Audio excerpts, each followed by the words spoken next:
Hey everybody, Jeremy Dunham, editor-in-chief of the IGN PlayStation team, and finally we get to play Virtua Fighter 5. It's out, and it is really good. Now, one of the first things I want to talk about is the fact that there's a common misconception out there that Virtua Fighter 5 is this very complicated, expert-only fighter. That's absolutely not true. What really stands out about it is the fact that it really gives you whatever you put into it. So two beginners can sit down and have a match and actually do some cool moves and combos with very little knowledge about the system. But if you put them up against an expert, you're going to see a lot more depth to the gameplay. And that's really what makes the system shine, is the fact that you can have people from different skill levels take something different from the game. And in a fighting game, there's really nothing more important than that. And if you're a hardcore Virtua Fighter 5 fan, you might want to know which version you're playing. The PlayStation 3 version is based on Arcade B, which is an older edition, but it's still very competent. We've got 17 different characters in there, including two brand new fighters, El Blaze and Eileen. Eileen was the Monkey Kung Fu chick, and El Blaze is Lucha Libre.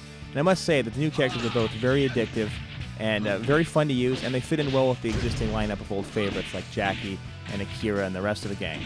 Now, because the gameplay is so good, it actually makes up for the fact that Virtua Fighter is a little bare bones on the feature set. It does have arcade mode and versus mode, and you can mess around with some of the options, but it doesn't have a lot of the fully featured extras that a lot of today's fighting games usually have. The good news is it does have two main standout features, Quest and Customization. Both modes tie into each other, but Quest is where you're going to get most of your replay. It's essentially a simulation of what it would be like to be an elite arcade player, going from hotspot to hotspot, fighting different players from around the world. While each individual player itself doesn't necessarily have a different fighting style and whatnot, they do have elevating levels of AI, so while you might begin against someone who doesn't really attack you or be very aggressive in terms of throws or other combinations, as you move up the ladder, you're going to fight more and more realistic opponents, and you're going to run into situations that you didn't see in the lower end.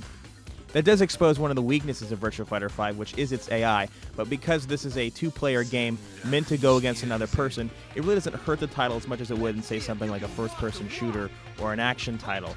That said, I do wish that it was a little bit better, it was a little bit more aggressive, and VF4 Evo's AI is still a little bit above this one in terms of the realism of your opponent's moves.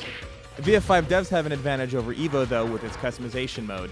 It's really advanced and really expansive. You can basically work on 8 different parts of your body, from your head and your feet, wrists, torso, all these different little pieces for each of your 17 fighters. What's really cool about it is there's multiple ways to get items, so while you might defeat a guy and unlock something that way, you can also buy new items or unlock special ones by collecting orbs that you can only get in certain fights. It's a nice system and it keeps you playing, and it's another way that you can keep squeezing out that little bit of depth from an already deep system. Of course, the major knock against Virtua Fighter 5 is that it doesn't have online play, and a lot of people are kind of down on that feature, myself included.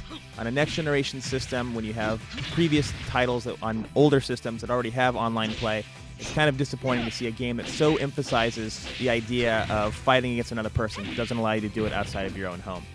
But even without the online play, Virtua Fighter is good enough to where you almost forget about the fact that it's missing that feature. It's actually a testament to how deep the system is, how addictive its characters are, and how much fun you can actually have with it.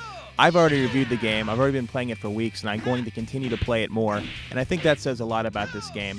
And trust me when I say, it's a title you should definitely play, and there's nothing else really to say other than go check it out and do it now.